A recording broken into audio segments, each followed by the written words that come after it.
Kamala Harris walks into the lion's den, Fox News, for a no-holds-barred interview. And from the very first second, it's a heated showdown. Immigration, Trump, democracy, nothing was off the table. This intense back and forth is more than just a clash of words. It's a defining moment in the 2024 election.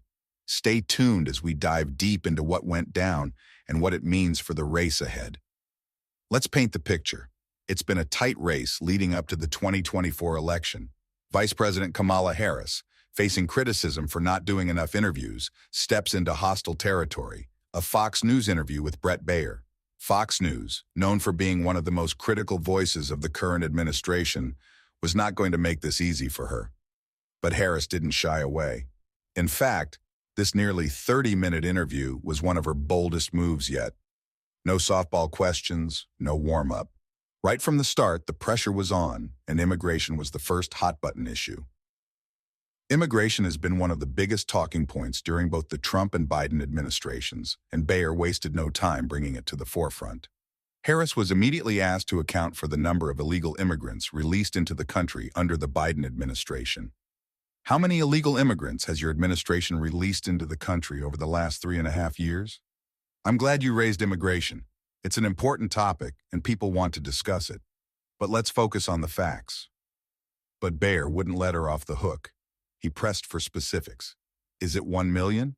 3 million? 6 million? And Harris, clearly frustrated with the interruptions, pushed back.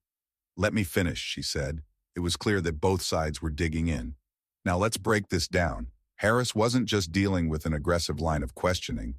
She was navigating one of the most divisive issues in American politics. The Biden administration has faced criticism for its handling of immigration, and Harris had to defend their record while facing relentless pressure from Baier. Baier continued, pressing her on the recent report that claimed 6 million illegal immigrants had been released into the country. Harris struggled to provide a clear number, and this left an opening for her critics to claim she was evading the question. But let's be fair.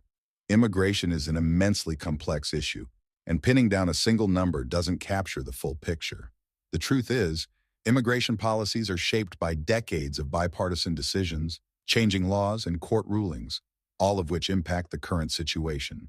Still, the exchange was intense, and it set the tone for the rest of the interview. From immigration, the conversation shifted to an even bigger issue, one that could define the very future of the United States, the state of American democracy. Harris went on the offensive, accusing Trump of threatening the foundations of democracy. Trump talks about the enemy within, referring to the American people. He has threatened to turn the military against peaceful protesters. This is what's at stake in this election. Let's pause here. Harris is bringing up a critical point. Trump's rhetoric about an enemy within has been a recurring theme in his speeches, especially when referring to political opponents and critics. For Harris, this wasn't just a policy debate. It was a defense of democratic values. But what does Trump have to say about all this? He's denied the accusations and dismissed them as political attacks. In a recent town hall, Trump responded, "They say I'm threatening people? It's the Democrats doing the threats. They're the ones weaponizing the government. I've been investigated more than Al Capone." Now let's analyze this exchange. Harris is framing the election as a battle for the soul of America, a fight to protect democratic principles. Trump, on the other hand, is casting himself as the victim of a corrupt system. It's a narrative that has resonated deeply with his base, but Harris is betting that a majority of voters will reject it. One of the most explosive moments in the interview came when Baier challenged Harris on her administration's policies regarding immigration and gender identity. He asked about reports that the Biden administration had supported taxpayer-funded gender transition procedures for migrants in detention. Harris responded, "Let's be clear. This administration follows the law. Any health care provided to detainees is in accordance with that law." But Baier wasn't satisfied with her answer.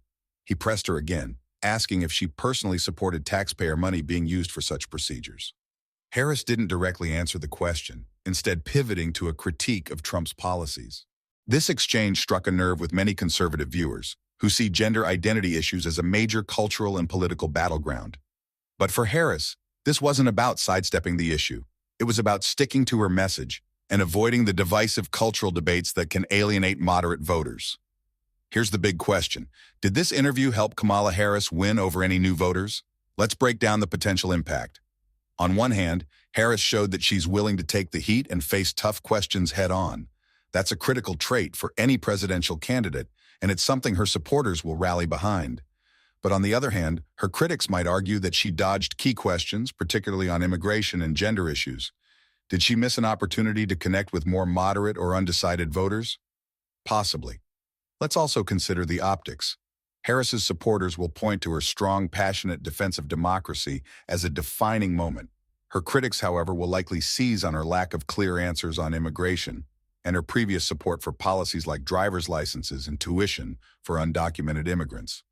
In today's hyper-partisan environment, both sides are likely to dig in, and whether this interview moves the needle is still up in the air.